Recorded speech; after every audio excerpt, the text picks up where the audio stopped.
Good evening, folks. Thanks again for joining us here on the Will and Dave Show. Quick little content advisory tonight before we get into things.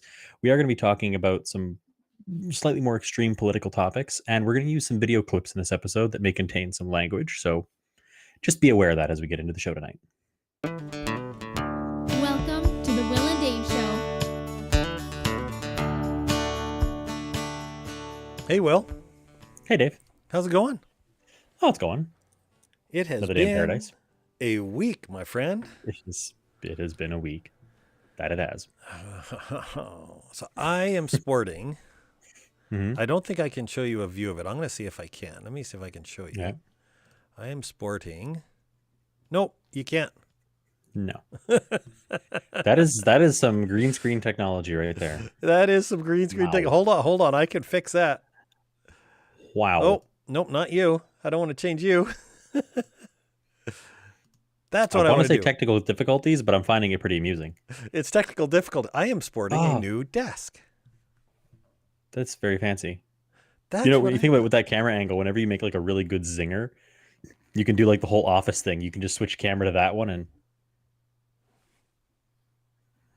yeah. The only problem is my side profile is way less appealing than my front profile. I mean, make yourself aware. Oh, gosh, I tell you. Life is a dream. Yes, I got a free desk. I got a call from Allison, whose voice you hear in the intro to this, who says, "Welcome to the Will and Dave Show," in this beautiful soprano voice. Mhm. And she said, "Hey," she said, "our pastor had an old desk, and he doesn't want it anymore. He wants it out of the building. Hmm. If you want it, you just have to come and get it."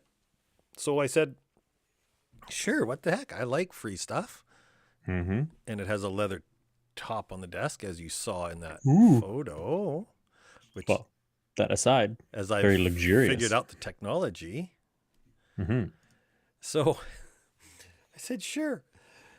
And so on the way, was it on the way home? No, Mhm. because I was driving. I don't do this anymore when I drive. Insurance. Yeah. But when I got home, I was looking up who are the most generous people in society today. Mm-hmm.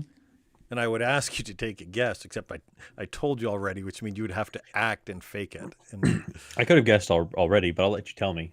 so the first one are millionaires and billionaires who give the most for any metric. So per capita, the Is that- most is- amount of money. Right. They give the most per person. Yeah.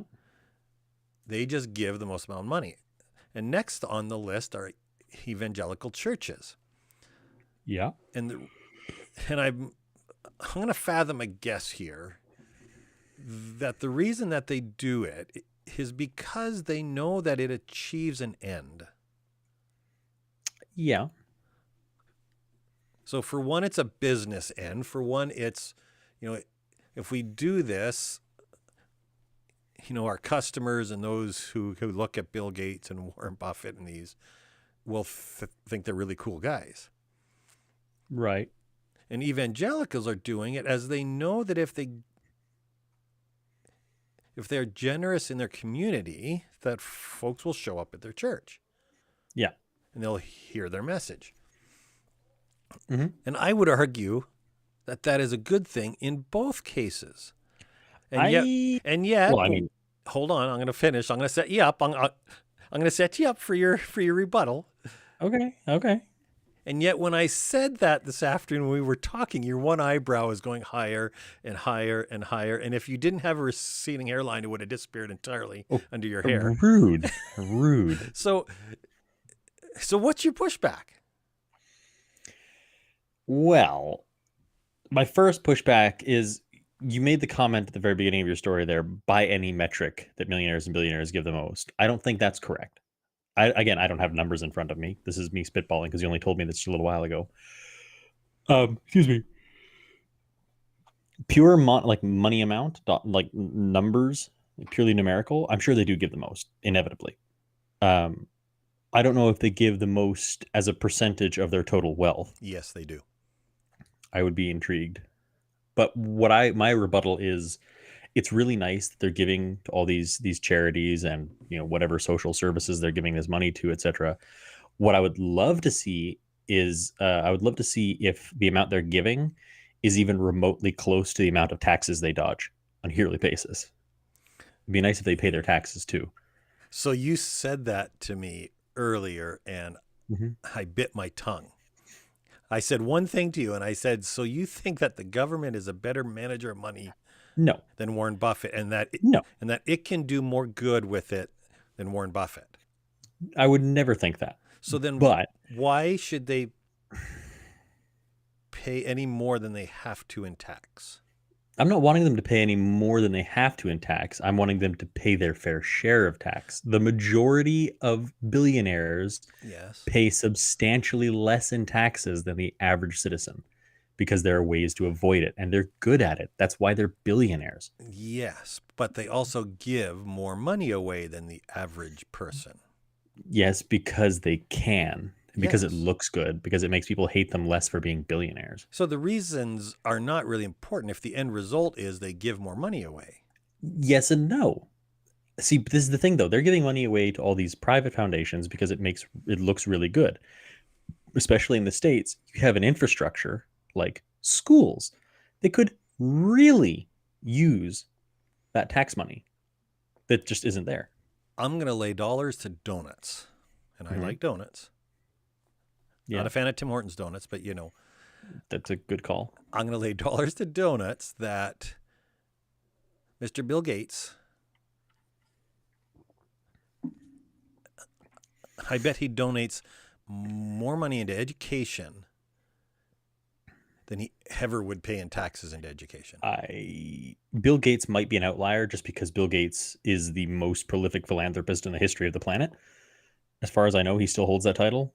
Yeah. But I would argue that the vast majority of millionaires and billionaires do not.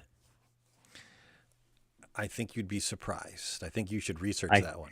I think, yeah, that one would denote some research because I am far too cynical to believe that. And this is the other half of that, is when you look at millionaires and billionaires, the Mhm. reason they are millionaires and billionaires is because they do smart things with their money. And so if they look at paying Yes. any more in tax than they have to, I don't think the vast majority are not evaders of tax. They pay the minimum that they have to. And if they they- use every option they can to avoid paying them. Yes, absolutely.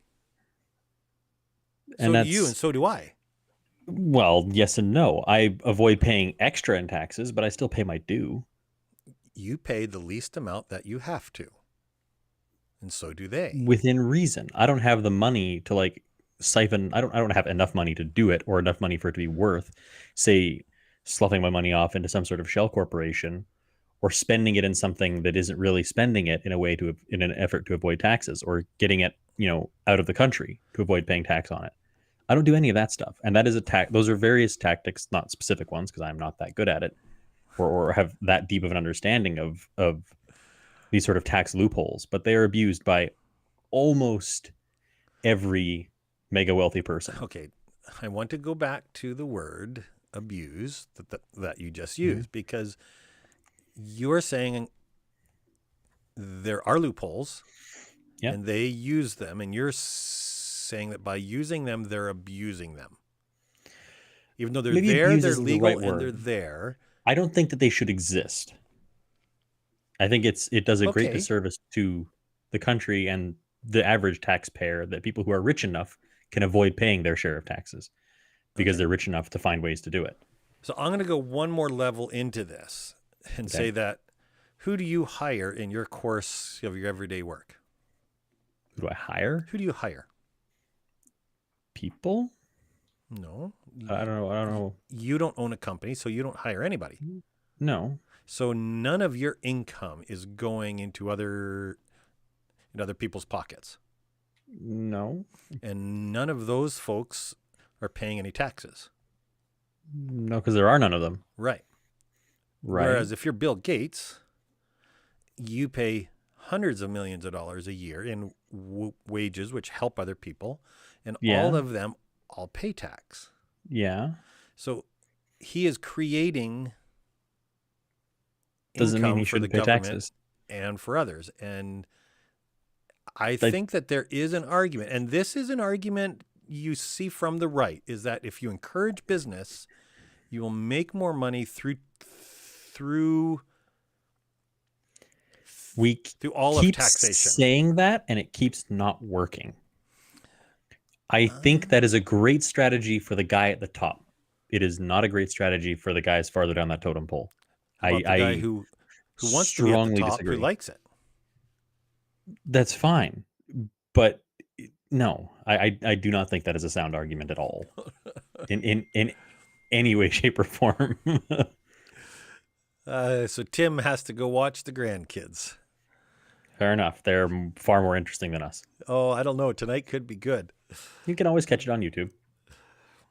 So here's the thing, Will, and we're going Yep. to get on to the real topic here after our sponsors, but it is a far cry from what you are creating and for the federal government, either your country or mine, Mm-hmm. than what Bill Gates is creating for the federal government. Mm-hmm. It's a far cry. And so Yeah. you say, but he should pay his fair share. Yeah. And I think he would argue that he does, and he gives money away. And he feels that he gives his money away because he is better at it I than the federal don't government. know how Bill Gates runs it. Warren Buffett. Or any billionaire. All I know is that I keep reading articles talking about how the world's wealthiest get away with paying the least taxes because they can push their money around and avoid it through various loopholes. Yes. And they're loopholes that people know about, Yes. but nobody will close because the people with the money don't want them closed. And yet those loopholes are legal loopholes, and so therefore But they shouldn't be. They shouldn't be. They're And that loopholes. could be They're another leaks argument. what should be plugged. And that could be an argument. But I think that we need to look at the generosity of the rich and wish we were more like them. This is probably one of the most extreme progressive feelings I have, or beliefs that I have. I firmly believe that there is very, very little reason for any human being to have more than $1 billion. If you have more than that, you just shouldn't. I don't think there's any moral justification for being a Jeff Bezos with $500 billion to his name. Obviously not cash, but still. That is more money than he could feasibly spend in a lifetime if he tried really hard to spend it in a lifetime. That is global economy changing levels of money.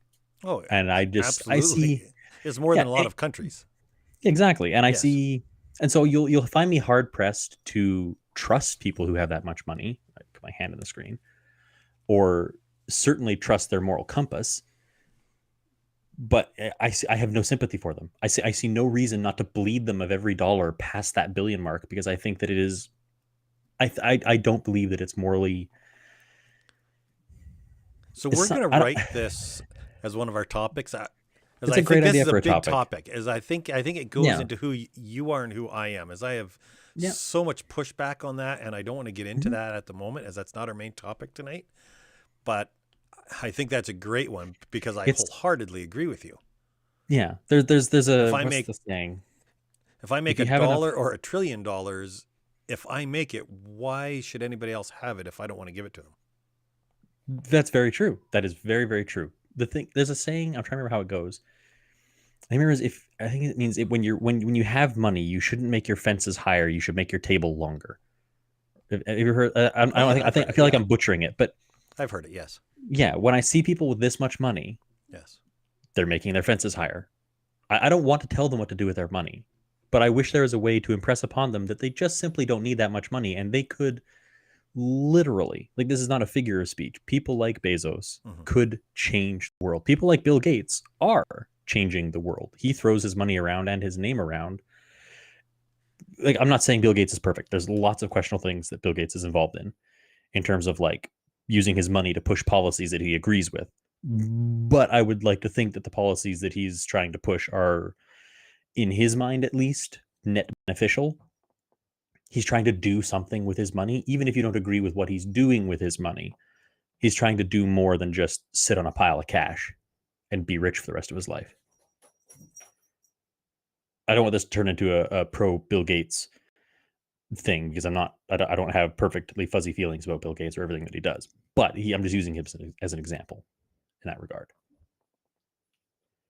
I have a hard time justifying anyone needing that much money. That's all I really got up on that rant. Now we can actually get into Tucker Carlson. Sorry to leave you hanging there, Will, Tucker but clucking Carlson. but my camera died. And so I jumped off screen and dumped you on. If I'd have stretched that 10 seconds longer, no one would have known. There you go. It's all good. I lost an earbud, so I'm down to one ear. Exciting. So yeah, my world is falling apart.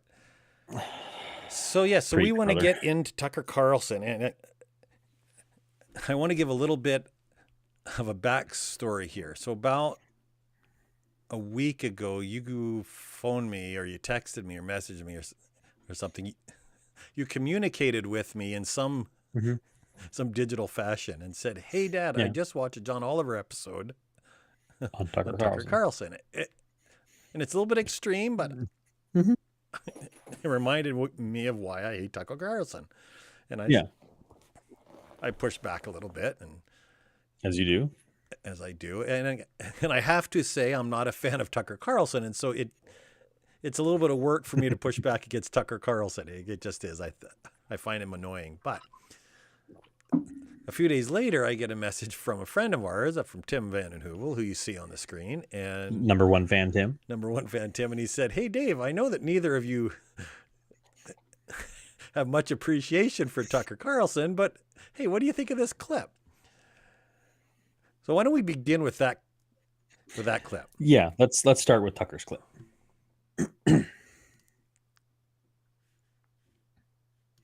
It's funny, Trudeau always seemed like a cheerful idiot, wearing weird costumes and yammering on about diversity. Who knew he was Mussolini? There might be a lesson here for other nations that are led by shallow neoliberal empty suits. Okay. So I want to go on the record as saying that the folks at Fox News are the first ones who jump on all over the left, who compare any individual on the right with Hitler. And they jump all over it. Neo-Nazis in general. Yeah, and they say, that's not who we are, and you associate everybody with Hitler. And then he pulls out the Mussolini card. I'm like, wait a minute. There's lots of names you could call Trudeau. Yes. Much more appropriate ones. Mussolini is not one of them. No. We're a But- far cry from that. He does have a point. So why don't you lay out the theme of that? Okay. Well, that clip alone doesn't show it. We can't show you the whole clip because we're going to get demonetized because it's too long. But over the course of that particular piece where he's talking about Justin Trudeau, he references the new Canadian policy for international travel, where you have to get a COVID test both prior to departure and once you've arrived. And you have to get both of those cleared. And you have to wait in a designated government quarantine facility or area, whatever it is. The key word there being designated.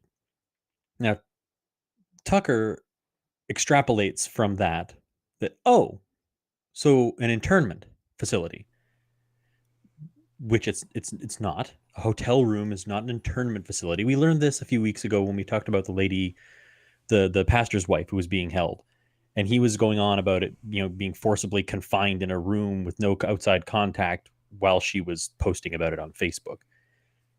And then the language that Tucker uses throughout the clip as it continues. So he's like, so it's like an internment facility. And then he refers to it as an internment camp. And then he refers to it, I think, as a cell at one point. And he basically he incrementally escalates the language with which he describes the treatment. And there's always, it's just a stepping stone. And he just works his way up to it being this Mussolini comment. And it goes from... So I'm going to stop you there. Yeah. As I looked for the Mussolini comment, as I was watching the episode again, and I had to find it at the beginning of the episode. And Oh, did I I'm have it gonna push backwards? back a little bit. He Okay, I used might that have had those early backwards. on. He did not actually. He Bill, did use the escalating language though. Yes, That's he the did big thing I use want to escalating focus on. language. I Yes. apologize if I got my timeline Yes. backwards there, but the escalating language is something that I drew issue with, and it's it would be one thing if it was just something that I see now and then, but it's something that it is a regular thing in Tucker's repertoire that I've seen. Is he takes something that's happened that he doesn't agree with, or that he doesn't like, or that his audience doesn't like, and then he'll incrementally make it sound worse and worse and worse. In this case, this clip is I only watched half of it, so 3 minutes long.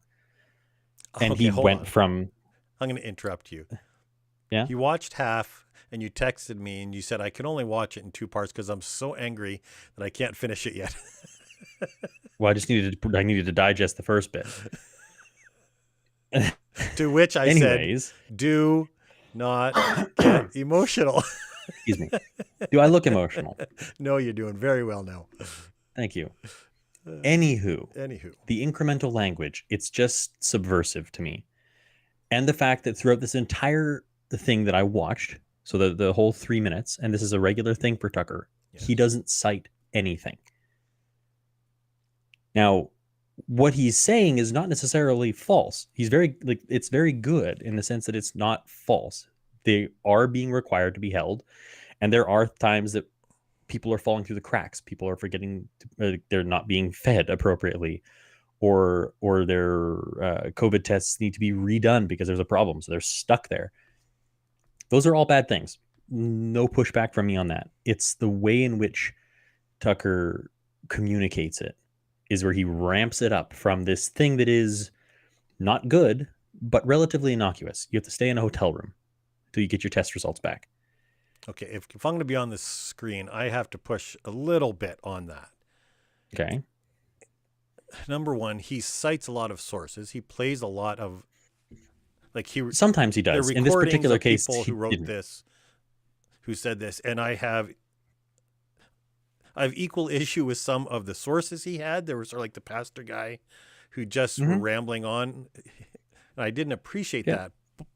But it was not he used sources, except I'll agree with you, he used sources with the emphasis on using Yes. to further So a viewpoint. The few sources that he used in that 3-minute clip, like talking about the one gentleman, I can't remember the exact details, but he was saying, and one gentleman has even come forward as saying that, he wasn't fed for 24 hours. And it throws that text up on the screen in quotations. He may very well have gotten, or Fox News may have gotten an email from a gentleman, but that is the extent of the evidence that we know. We have one man's word that this is what happened, just like what happened with that whole pastor's wife on Facebook, as everyone was sharing just the husband's word, which was Right. not true. Right. It was way off the mark. And so we're gonna draw comparisons now here between this, which is hyper right-wing reporting, and we want to balance that out with some hyper left-wing reporting. And for that, we picked John Oliver with Last Week Tonight. Wow. Preserve our heritage and culture. That is direct. In fact, his pre-written caption there, "We have to fight to preserve our nation and heritage," drew a lot of comparisons to the 14 words, the famous white supremacist slogan that says, "We must secure the existence of our people and a future for white children." And when you put the two together, there is, a slight similarity there. I'm just saying, if you No, I'm just saying. two things. Number I'm one, just saying. that's a stretch. Like I love John Oliver and Last Week Tonight, and that is a stretch. So I number love John two- Oliver too, for different reasons, but yes. I'm just saying, Tucker does that so much too. I'm just asking questions. I'm not saying anything. I'm just asking questions. Since we've already got some language in here, I'm going to let fly tonight because I Well, feel there like wasn't I've actually turned- any language in either one of those. I got clips with no Bloody- language. So fix. Yeah. People who say that, the whole Yes. I'm just saying, or just asking questions, or just something to think about, take that comment, right? I don't mean to offend if you you, write it but- out, if you write it on a piece of paper and fold that piece of paper 6 or 7 times, douse it in olive oil, shove it up your rectum, because sick of it. I'm so So sick of it. It is it is the crappy pseudo intellectual version of Bless Their Heart. And if I read your attitude correctly, the olive oil is optional. The olive oil is optional. I'm trying to save you a paper cut. It's purely me being nice to you. It's not for my. It's yeah. It's Here's the that thing. sentiment can just shove it, really. And I tell you this on a regular basis, Will, and you'll admit it because it's true, is all of these guys, Oliver, Sean Hannity, obviously you can look at Tucker Carlson. All of them are talking heads. Yes. They all are professional actors or actresses. They all are doing this for a job, and the way that they win at their job is if they get viewers. And the way they get viewers are if they say things that their viewers connect with. Yes. So my question to you is, and this is where we really differ, is when you look at Tucker Carlson, he is the number one show in America. On cable. Yes, on cable. The number one on radio up until he passed away was Rush Limbaugh, which is even worse than Tucker. So when we look at who listens to these, who one would argue agrees with them, your word to me this afternoon was he is dangerous. This afternoon?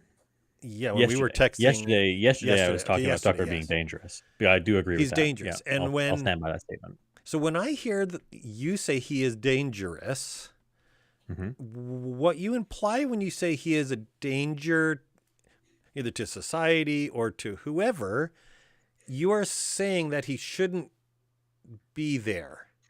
No, I am not. Well, I made this clear to you yesterday, and I want to clarify that to anyone listening. Me saying that he's dangerous doesn't mean I don't want him to exist or don't want his show to exist. well, I don't want it to be accepted so easily. I don't seek him to be silenced. I seek people to be educated about what he's talking about. so he's sort of And I like a think knife. He's good for society in the right hands. No, I don't think he's good for society at all. But I don't like the idea of censoring him for two reasons. One, because I don't love censorship in general. And two, because I don't want him to become a martyr. That'll make it even harder to get rid of the stupid things that he says. If people, are like, oh my God, they shut Tucker down. We thought that was going to happen with Alex Jones, and it didn't. Probably because, Alex Jones is a butthead. But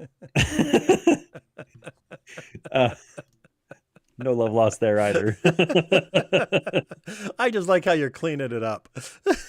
They're putting chemicals in the water that turn the freaking frogs gay. That's right. Yeah, so, Here's the thing that we go round and round on and we'll off air, and we probably won't on air as much as we do off air, but so your new niece, my new granddaughter, we love her. We want the best in the world for her. And if her mom was doing anything that was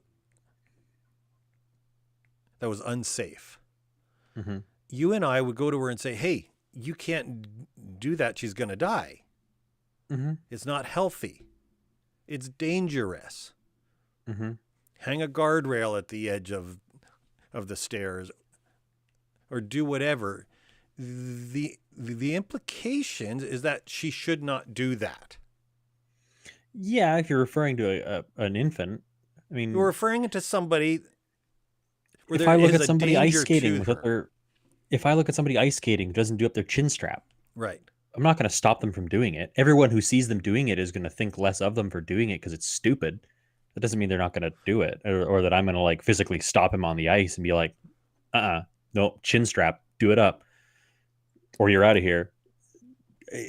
It's not an apples to apples comparison that you're making. but wouldn't you say that when you say that a viewpoint is a danger, Yeah. you're opening the door to somebody saying, ooh, Wait. if it's dangerous. Okay, I should clarify. It's Okay. not the viewpoint that's dangerous. It's how he says it that's dangerous. This is something that I want to get into about how these two sides, while they are both making stretches and both saying diametrically opposed things, I think there's a very definitive difference in the delivery that's worth talking about. I don't disagree. Like a lot of the points that Tucker Carlson brings up, questioning things that AOC did or things that Trudeau did, very valid, totally valid. It's the language with which he does it, like that escalating language I was talking about, where he equates the confinement to a hotel room with internet access and the ability to call room service if you need it to an internment camp. Those are not the same thing.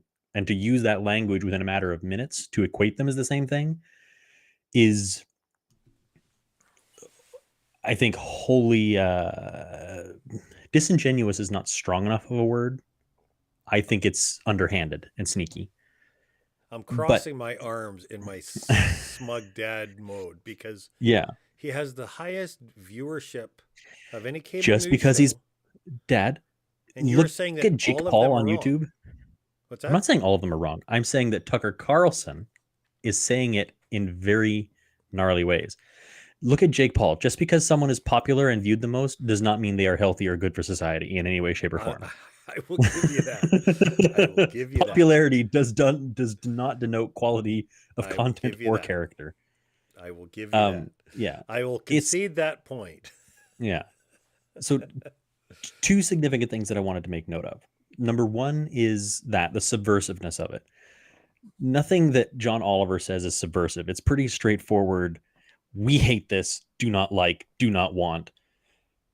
And it's relatively straightforward in that regard. He might have a build up to it, but it's build up usually for a punchline's sake rather than to actually like play with the audience's interpretation of things. Which leads me to the second bit, which is that John Oliver is also a comedic show. And so John Oliver making these grandiose statements, is oftentimes, not always, but oftentimes for a punchline or because it's HBO.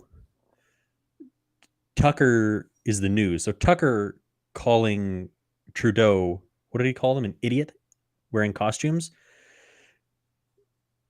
John Oliver would call somebody an idiot because it's funny when he does it in a British accent and he'll get a laugh out of his audience.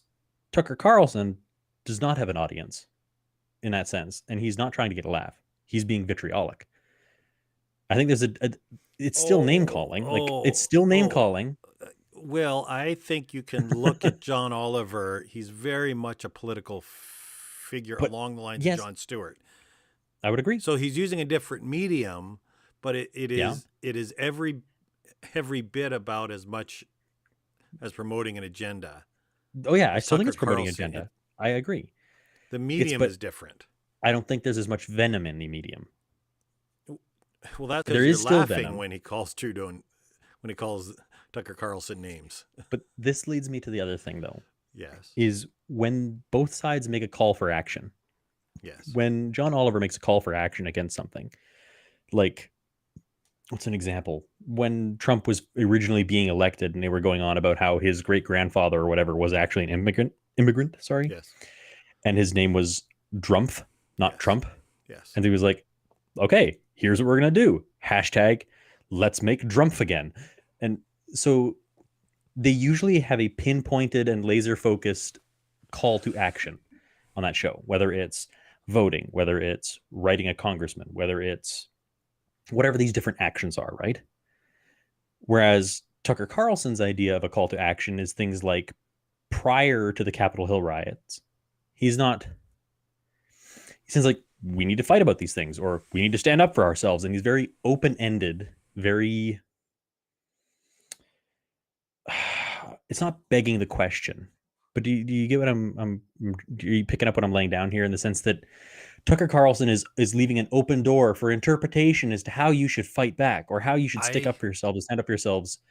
And he knows, hear what you're laying he down. knows what his audience will, he knows what the extreme part of his audience is going to extrapolate from that. He knows it because they are on air. There are people on air. I obviously don't have clips with me. People like the clip that I showed you the other day, or that was on John Oliver's show. Yes. With the Grand Wizard of the KKK talking about how much he loves Tucker Carlson's show. There is no way in this world that Tucker and the people who run his show don't know how well loved they are by those extremists. And he still leaves those open-ended things, and he only corrects those things or walks them back when they are in trouble or recently in trouble. So I'm going to go out on a limb here. As you're drawing a correlation in between the figurehead and who listens or who appreciates what they do. Yeah. So I'm going to use an example that I don't know that a lot of folks know, but there is a huge following in the LGBTQ plus LGBTQ. You were very close. community for Amy Grant. Huge. Yep. Huge community who follows Amy Grant, her music, her ministry, her art. Mhm. I can almost promise you, almost 100% promise you, that if you were to ask Amy Grant if she was in support of that lifestyle, she wouldn't be.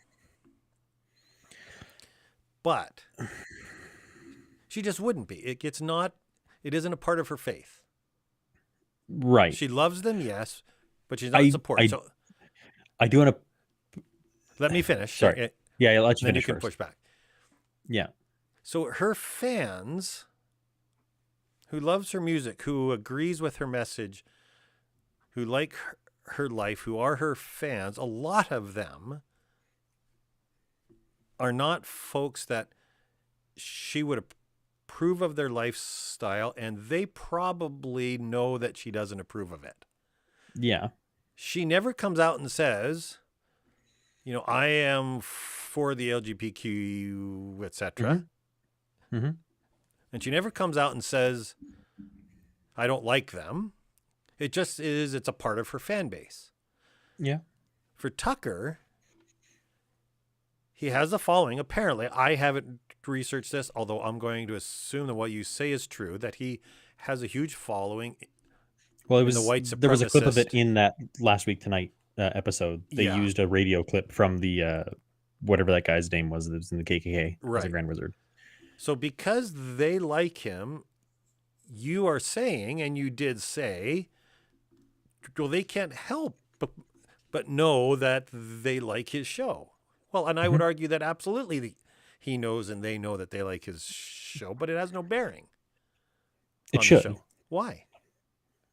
Because It has no they bearing should on be Amy Grant and her music. This is the other thing, and you said it in the sense that you think that the people who are watching or who love Amy Grant's music probably know that she doesn't support that doesn't support their life choices. Yes. Tucker Carlson and the people who make his show absolutely know. And the people that watch Tucker Carlson's show think that he supports their choices. That's the prime differentiator. I would argue that. I don't. He has come Did you out watch the and Last Week said- Tonight? Yes. He may come out, but I'm saying that the people who watch him, Yeah. they are convinced. Not all, obviously. This is broad strokes. The extremists that watch Tucker Carlson believe that Tucker Carlson supports them. He just can't say it outright. There are he extremists keep- who believe that Amy Grant is gay, probably. It doesn't mean they're right. Yes, but It just means that but they're ones extremists who who have think- radio shows and they're ones who show up to rallies. But you cannot judge the artist or the person. No, And but I can judge the artist for not acknowledging it when he is helping to, when people who are doing these awful things love him so much that they talk about how much they love him, and the fact that he can't take the time to separate himself as much as he can, So you want as to much tell as he me can. that there I'm is sure not Tucker a bunch has of said- Antifa folks out there, and I don't know who Antifa is, and I use the word very carefully. But It's a there very are broad people term, on yeah. the extreme left who don't use a John Oliver movie or clip and say, look what John Oliver just said. Look at this. They might, Okay. but none of us on the left, nobody I don't know, say none. none that I know, none that I know of. There is no way that if a hyper left-leaning group came out, it did something awful, drove over somebody with a car at a rally and said, "We love Last Week Tonight. It was our inspiration." You can bet Last Week Tonight would come out of the gate swinging that they had nothing to do with it, that they would never support it, and all these different things. Tucker Carlson can barely muster an effort to say that he had nothing to do with inciting or no part to play in inciting the Capitol Hill riots, or that his show might be detrimental and might be inspiring people to do awful things. That's what I'm saying, is that I think you the knowledge that their viewers, give him way more credit. whether it's him personally or people running his show, I think you he's give still a Fox figurehead News for too it. much credit. I think that Fox News knows exactly why people watch their show, and they know exactly how dangerous it is. There's no way they're that smart. Okay, we're back to that And- word. If it's dangerous, Yes. you open the door for somebody to say, "Oh, you have to wear a helmet if you ride a bike now because it's dangerous." That's on them then to say that. What I'm saying is that their actions are dangerous. But this is the difference, though. This isn't like putting a fork in a light socket dangerous. This is like driving drunk dangerous, because it's not just you, the person Whoa. who's doing the stupid thing. No. Whoa. Let me finish. Okay. It is not just what they're doing is not a risk to them directly. What they're doing is potentially causing risk to others. And so I think there is a certain level of responsibility to speak up against it. Not to say they can't do it, but to make sure that everyone knows that they're doing it and to step back a little bit. Let me step you back to what you said there. You equated what Tucker did, Drunk level driving of was the danger. perfect metaphor. but the danger you're saying is the kind of danger for drunk driving. Is you're In going the to hurt sense other that- people. Yeah, in the sense that it's not just a risk to you, it's the risk to the people around you. If you knew your friend was driving drunk, you would stop them. Now, I'm not saying we need to stop Tucker Carlson. I want to be very, very clear. I'm not saying stop it. I'm not saying boycott. I'm not saying get him off the air. I'm saying we need people to be more educated about the crap that he's saying. But when you use that sort of language, when John Oliver uses that sort of language that says he is a danger to society, he is Yeah. hurtful to society, he is verbally in support of white supremacists. Yep. When you say Or that, at least seems incapable of condemning them. which I would argue, although I don't have any clips to prove it, I'm going to look him up this week. I'm going to bring it to next He week. might say it. But the overarching message of his show is welcoming to them.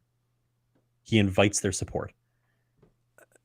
When you go out and you say they are a danger to society, you open the door to say you shouldn't do it anymore because it's dangerous. Okay. So when you say it's sort of like the idea of the danger that this is sort of like a drunk driver. Which I admit was not the best metaphor choice, Right. but let's roll with it for now. But that idea that it is even anywhere close to that dangerous. In terms of direct danger, I don't think it is. In terms of magnitude, I think his show is worse Either way, than a drunk driver. if it's a direct or if it's indirect, is you are saying this is such a huge issue. It is so dangerous. Yep.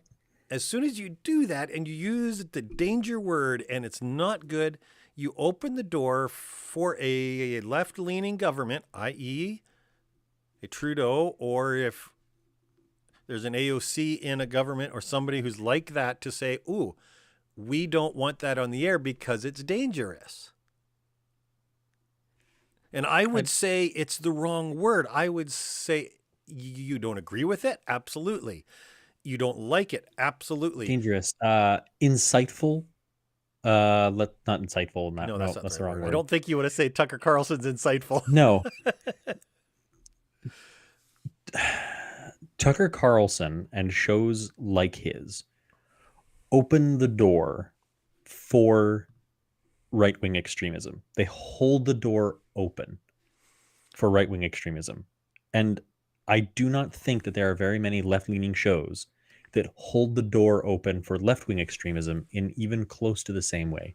Oh, I don't think that I could find you. I think that many examples. of the political ideals, okay, not of big ones though, not like the big shots like last week tonight.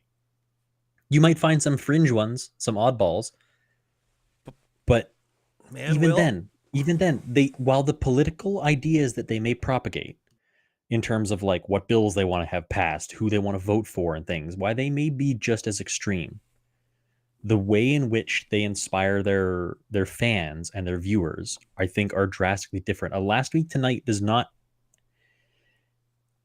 base its arguments on rhetoric. It bases its arguments on the data that it's gathered. That's why during the show they constantly have clips, audio files, or they do cutouts from the actual paperwork on the show so that you can see it and so that you can source it yourself if you feel the need to. And I'm not saying Tucker doesn't, but he doesn't nearly enough for the strength of the rhetoric that he pushes out. I think the reason you don't like him is because he is the loudest voice in the room. No, I don't like him if John because Oliver had the following, you would like him a lot more. And you wouldn't worry about Tucker Carlson. Oops, I just knocked my water over. And you wouldn't worry about Tucker Carlson. I worry about a Tucker Carlson because he is popular. If Tucker Carlson was a little 2-bit radio show, I could write him off. I could just like, okay, whatever. So he's nuts. It's fine.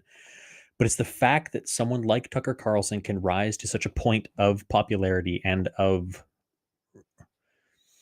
respectability. He shouldn't be that respectable. Like there is no world in where a show like Tucker Carlson should be taken at face value and people should not be digging deeper. But that's what they do. If you watch, like when I watch a John Oliver, I'm not, even though he cites more sources, I'm still not taking him at face value. I'm still not treating it like some sort of gospel. And too many people treat a Tucker Carlson like that. There has to be, people just need to be more aware that what Tucker Carlson is selling you is a rhetoric. Whether you agree with it or disagree with it, you should still dig deeper than the rhetoric. And like I would say always. that people do. I don't think that many people do, Dad. Or they wouldn't just be sharing Tucker Carlson clips. So two people who I think are fairly intelligent.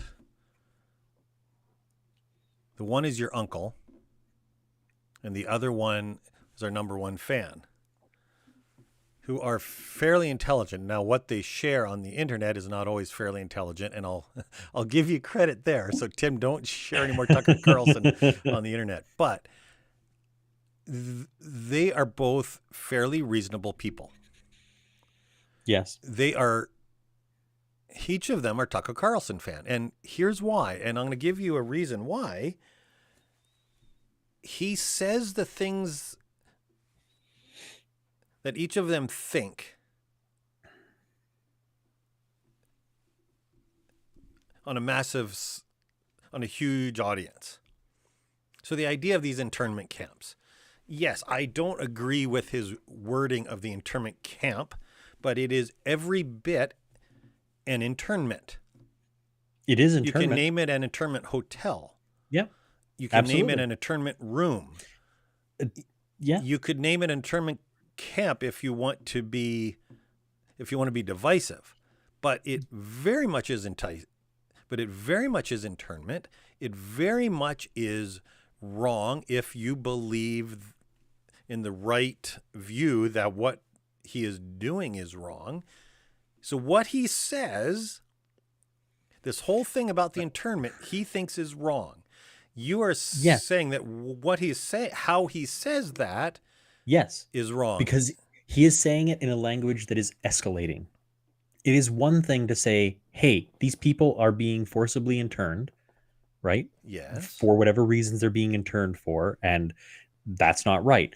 The Constitution says this. We probably shouldn't do that. That is fine.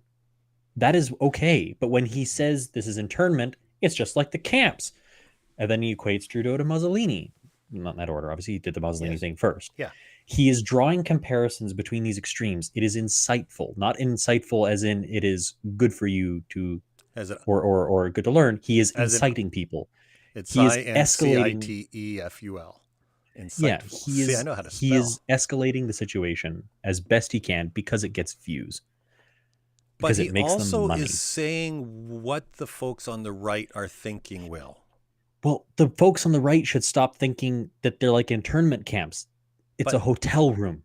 But It's Will, a bloody hotel room. it's mandatory.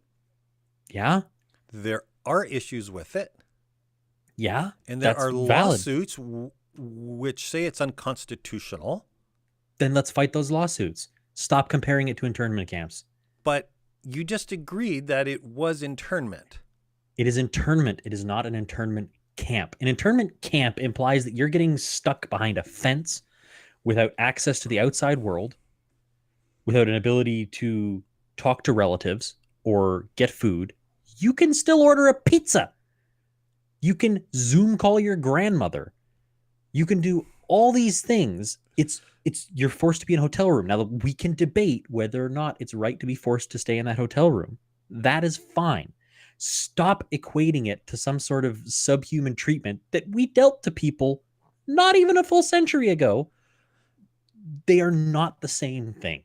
And that kind of language comparing the two, just like I don't like the left constantly calling people on the right Nazis and neo-Nazis. There are Nazis and neo-Nazis, but in the same way that those comparisons are purely there for the sake of making a snazzy headline or clip or whatever, and to incite people and to escalate, Tucker Carlson does it. boy. And Tucker Carlson does it really, really well, and I don't like it. He does it really well, but there's a reason why he is the #1 viewed show, is because he says what the people are thinking. See, I don't agree. You don't agree? I don't agree. I think that he starts where he starts that escalation at the bottom of that little ladder that he climbs Yeah. up of language. Yeah. I believe that people are there. He's pulling them up the ladder. He is being like, "Come on up the ladder. It's not that bad. Look at this. This is intense." Just look at you and me in our conversations here. Yes. We talk about these things that prior to getting on the air or prior to discussing them on air, we hold very diametrically opposed viewpoints, but there's always a middle ground, and it's usually not nearly as fantastical or as extreme as both of us originally felt. We're having a hard time finding it tonight. We are. And what I'm saying is that applies to most people. Like when we had Ann Dickout on the show to talk Yes. about mental health, I was really worried going into that because my views on mental health and mental health treatment are very secular. And what we found is that while she does have a Christian perspective, a lot of the methods are the same. And there was a lot of enmeshing of ideas there. They were not as far apart as we thought they were. Yes. And I would think that where people on the right are in their thoughts on this internment and whatnot is not that far from me, because I am more supportive of some sort of measures. I don't think these are the right measures, and I think that the lawsuits are valid and need to be worked out by the government, or by the courts rather.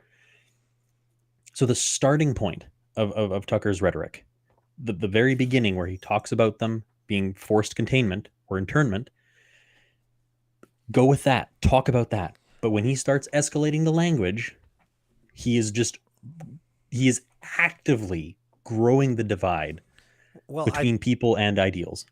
I think a part of it is the fact that he has to do a segment for 15 minutes.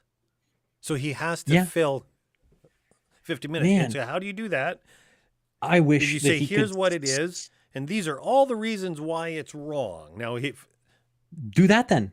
had he left out the Mussolini bit, I probably would have been okay with about 90% of what he said, because all of it See, was true. The hall I was wish that are he lined could- in plastic. They do walk Yes, around in they are. hazmat suits. They Yep. are not allowed to leave. Yep. Mind Your you, they're doing fearless this leader, your fearless leader opened it up and said that it is not internment. You're not forced to stay there, and that is not true because you are forced to stay there. You're forced when you make the decision to take the test and take the flight. Once you've made that decision, nobody's forcing you to fly. No, except if you fly into Canada, you are Yes. interned. Yeah. In Until a you get a test hotel back, yeah. where the halls are lined with plastic. Mhm. They walk around in hazmat suits. You are taken there in a van. You're not allowed to use Yeah. an Uber to get there. That's kind of the purpose of quarantine, yeah. You have to pay for it. So it's a bill out of your pocket. So Again, you chose to take the flight. absolutely, you chose to take the flight. Yeah, It and, is- and it's not like none of this is like for most people. I'm sure there were some people at the beginning of it that got caught by surprise, but for most people, going into your flight, this is what you're going to have to deal with. You don't want to get me going on that because it leads us into even the further grab for power that says, we don't want you to travel. If you do, we're going to stick you in a hotel room and make you pay for it. So therefore, Yeah. if you travel, it's your fault. Well, that's a long stretch, Will, to say. So we do that with kids. We say, here are the consequences, and if you break them, it's your fault. And no kid ever liked that argument either. Yeah, but the kid doesn't have a pandemic looming over them. Well, A lot of this relies on how severe you think the pandemic actually is, it does. and that's where the divide exists. But well, not we don't really. need- The divide exists on how much strength are we giving our federal government to control us. Well, you know what? If the people could do it themselves, I would probably be a lot more upset about the government stepping in to do things. But we seem absolutely incapable of respecting a pandemic as a nation. I'm talking about Canada. I'm not even talking about the States. I mean, as Yeah. Canadians, Yeah. we seem incapable. Like, look at all the spring breakers that just shut BC down again. Like, we seem incapable of doing it ourselves. And so the government's like, well, I guess we have to do it. And I don't like that. I don't like that they have to do it. I don't like how they're doing it. But we seem incapable of doing it ourselves. And so a parent or parental figure, or in this case, a federal government, is stepping in and being like, okay, well, here we go. I don't like it. And I wish there was some other way we could do it, but we seem to not be able to take the self-responsible way of doing it and treat the pandemic properly. You give a lot of leeway I do. to the federal government, who has never in the history of any federal government on this side of the ocean has ever had the interest of its population at mind. Its interests are in its own existence. And that's a little bit At of the very- extreme. I know that's a little bit of an extreme statement. I would But- argue that maybe the tippy top feels that way. I would argue the majority of government is in existence for its own existence. There is nobody who Maybe. looks at the GST in Canada, which is only going to be here for 5 years, and it's 40 years Yeah. later or 30 years later, it's still around. It says, oh, yeah, they did that for our good. No Wouldn't need government. that if we could. Wouldn't need that if we could make the rich people pay their taxes. Yeah, yeah, nice try. Who do you think pays the majority of the GST? Oh, right. Business owners. Me. Business owners. I mean, some of them do, yeah. Small business owners. I would rather the price go down for the business owners, the small business owners, and have the rich people pay more. Said every poor person everywhere. I mean, yes, I am poor, but no, this is a differentiation between me and the rest of the left. I don't think the taxes or the tax rate needs to go up. I just think we need to close all the loopholes and make them actually pay the taxes. Raising them does no good if they're not paying them. I'm not gonna get sucked into that argument again, although I Hole in do the want to ball leave it game. with this little tidbit. You were saying if we give the government more money, it will handle it smarter. No. I So am let's- just saying So let's give the government more money. I'm not saying I want to give the government more money. Yes, What you I'm just saying- said. You said you want them to pay more taxes. No, I want them to pay their taxes. So let's give the government more money. Okay, this is the same argument we use with the carbon tax. Okay? if you use a carbon tax to tax corporations, right? Yes.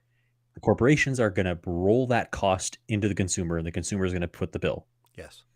The government is going to get its money one way or another. They're either going to raise the taxes unilaterally, or they're going to raise the taxes on the rich, both of which are not going to do a lot, or they can just make the rich people pay their taxes. And so hopefully the government could stop asking for more taxes if they were actually receiving the tax money they were supposed to.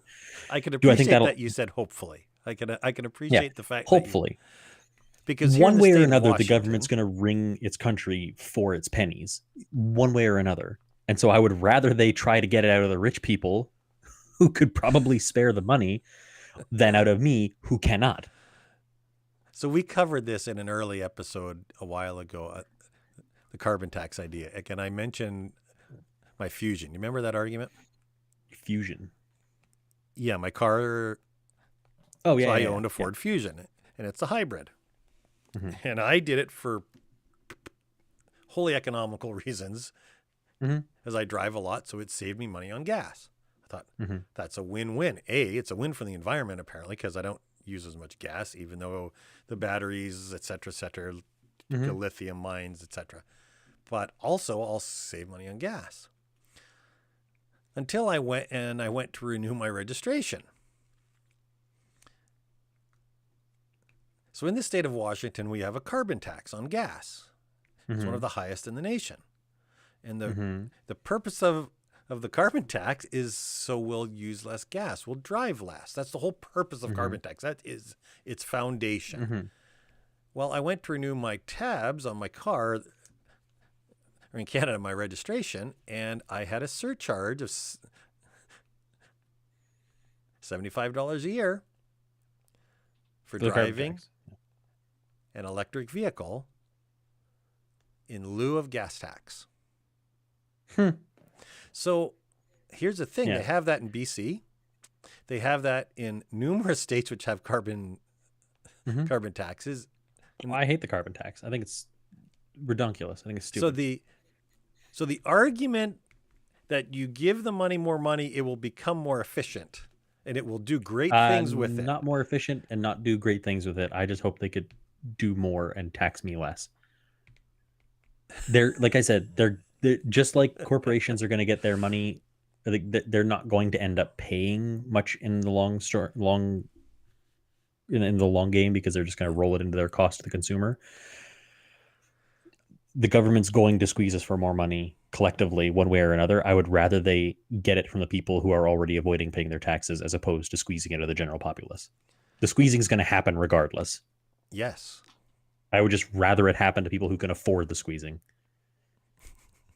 or who have been avoiding the squeeze because they have enough money to get away from being squeezed in the first place. So I had a friend of mine. He was a very wealthy, well, I say a very wealthy man. He was a millionaire for sure, I would assume. And he used to say to me and to your uncles, he say, I love tax time. He said, the more I pay, it means I made more. And he never argued. He never used the loophole. He paid the full tax rate. As he said, he said, if I make more, I pay more in tax. And he didn't care. He did not care. He didn't use any, and he was a millionaire. And he was also one of the stingiest people I've ever known. And he never gave a dime to anybody. So it was a good thing he paid his taxes, as he never helped anybody anywhere. So it probably was just as well. But I think you're going to find that the majority of the wealthy would much rather work with the Salvation Army or homeless shelters or AIDS in Africa or work on vaccine research. They have a lot of work to do then to repair their image in the court of public opinion before they can do that and get the appropriate brownie points. Like, I see what you're saying, and in a perfect world, I would like that too. If we could take whatever they were supposed to be paying in taxes every year, and if they could say, hey, we gave it to this, and this charity instead, or to this, and this school district, or whatever it may be, to help with infrastructure, to help with just helping their nation in general. It's in the news every day. We don't see it because it doesn't make good headlines. But Because the but majority of I don't viewers think are middle class and they want them to pay more taxes. but I don't think that they're actually giving the amount they would need to pay in taxes. I don't for a moment believe that when our tax rate here, let's say my income taxes arbitrarily, I'll say 30%, right? Yeah. I don't for a minute believe that any billionaire anywhere is paying 30% in taxes in his charitable donations. Bill Gates is probably, I don't even think that Bill Gates gives 30% of his annual income or whatever on charity. And Bill Gates is, like I say, he is king philanthropy. I don't think for a minute that he gives that much, not even close.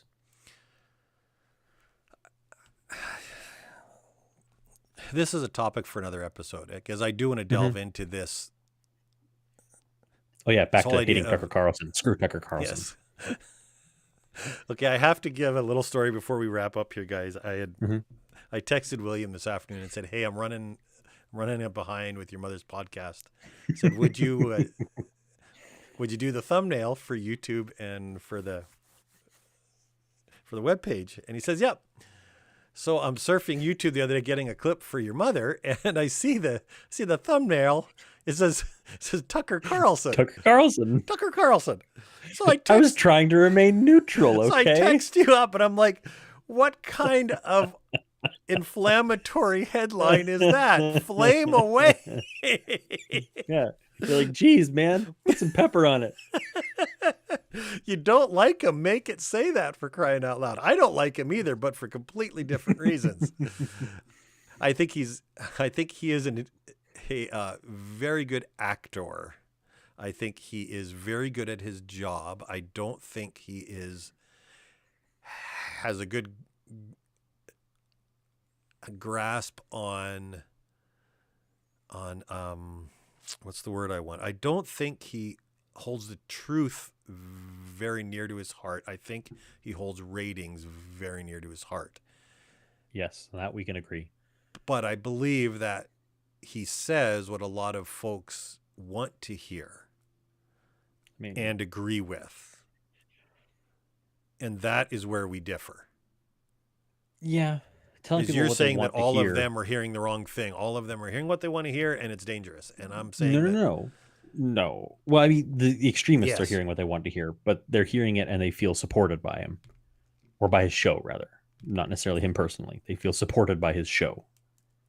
And he could put a lot of work, or his show could put a lot of work into distancing itself from extremists that it doesn't do. And I would It say invites that them. you did the very thing with John Oliver when you messaged me and you said, "Hey, Dad, I just watched a John Oliver episode, and it reminded me of why I hate Tucker Carlson." Is you're It was using an episode a about Tucker Carlson. Oh, my camera. Oh, and mine just died.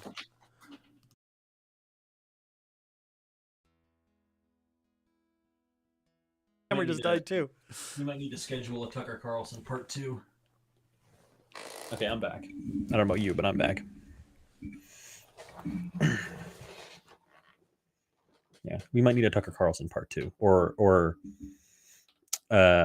television ideology or television rhetoric part 2. I think that might be a horrible idea to have. See, it's rolling down a lot to, I don't know how to word this properly. He's pandering to an audience, and all the pandering is coming with it's born of a nugget of truth. And that's kind of for me, I view it as the insidious part, is that he's taking that nugget of truth and warping it into something awful, whereas you see it as it's a nugget of truth and he's just building off of it. Hey, we're Am back. I encapsulating that right? I think so. I think that it is a. To be honest, I didn't hear everything you said because I had to go and reboot my camera. Okay, quick recap. But I heard it. I think that his nugget of truth is being twisted, and you think that it's just being built upon. Sure, Sure, I'll go with that. If you want more in-depth coverage of that, watch the episode. There you go. Well, after all the technical difficulties, I think we should call it a night, Will. I think tonight's been productive. Well, I think we found something we really disagree on. had a hard time finding common ground. Yeah. We agreed on two things, I think. Yeah. John Oliver's funny. Yep. And Tucker Carlson, neither one of us like him. No. So we agreed on those two things, right? Yep. Yeah. Yep. Okay. The level of dislike for Tucker Carlson might be a little bit different. That's, you know what? This is purely opinion based. This is getting purely into my own kind of rhetoric. When it comes to liking or disliking personalities and whatnot, you always have kind of like it's inevitable that their physical characteristics and like the way they carry themselves and talk and everything. I can't speak to Tucker Carlson's actual quality of character. However, I may infer it based on how he is on his show. Right. But there's a rating that I use for people that I don't like, and it's the punchability rating. Just how punchable does Tucker Carlson look? And really, honestly, he's really high up that scale. I don't know why. I can't pinpoint it. All I know is that I look at, if Tucker Carlson were to be like talking like that, like the way that kind of condescending tone to me in person, I would want to punch him a lot. I give him a solid 8 on the punchability scale. So here's the thing, Will, is I don't know of anybody on the left who I would rank on that scale. Maybe the Young Turks. Oh, yes. Oh, I'm not a fan of the Young Turks, but they're definitely. But there are a number of people on the right who I would give high rating. I'm not a fan of Rush Limbaugh. Rush Limbaugh, good Lord rest his soul. I'm not a fan of. What's the name that started the Blaze? What's his name? Glenn Beck. You used to love him. Yeah, Glenn Beck. Oh, he's a solid 7. Oh, is he? Especially with his new glasses, I'd punch him. Yep. See, I like Glenn Beck. I like the old Glenn Beck and the new Glenn Beck. I'm not a fan of in the middle. There's about 8 to 10 years where I thought he was just weird. Yeah, but I think I agree with him with a lot of the stuff. He was not a fan of Trump. I agree with him or Bill about O'Reilly. That. Look at Bill O'Reilly. I'd punch Bill O'Reilly. See, I never really liked him, except for his episodes with Dennis Miller. I liked. Well, yeah, those are great. And Dennis Miller is a great example of somebody on the right who I really, really look up to, and yet he is a John Oliver. And you would not agree with 90% of what he says. Yeah. You can see, like, honestly, I love John Oliver, and he's funny. Also punchable. Oh, is he? Oh, he's also punchable. I think he's hilarious. But no, I don't think he's punchable. I think he's funny. I think he is funny. He highlights issues in how we view things. Mm-hmm. Now, he slants it. Yes, absolutely. And still issues that need addressing, though. And all I wish for those of you who rank a Tucker Carlson high on your list of punchabilities is give him the grace that I give to John Oliver, who goes against almost everything I hold true. And yet I just look at him as he's doing his thing. Mm-hmm. And those of you who look at Carlson and say, he's dangerous, it's because he doesn't agree and you don't like how he gets there. And there's a lot of folks on the right who look at John Oliver and say, yeah, no, he's dangerous. And I don't agree with either viewpoint. I don't agree with either one, but it's one of those that I think, hey, I think we can leave it at that. You're on your own next week. Yes, I am. Next week, okay. For those of you who am going on holidays. Yeah, for those of you who are going to tune in next week, we're going to do a live show, and it's going to be learning what's the word we're looking for? Vocabulary. Yeah, it's be a vocabulary lesson. Yeah, gender vocabulary. We'll call it that. Gender vocabulary. So it's going to be exploring gender vocabulary with Will. I'm going to try and promote it a little heavier because I'm hoping for a lot more audience participation in it, because that'll make it go over a lot smoother and we can have questions and I will be do my best to provide answers. I will be commenting. So it's just going to be a live show with Will. We'll see how it goes. Yeah. My first time running a live show, so it may be a little bit rocky, but we'll do the best we can. I'm looking forward to it.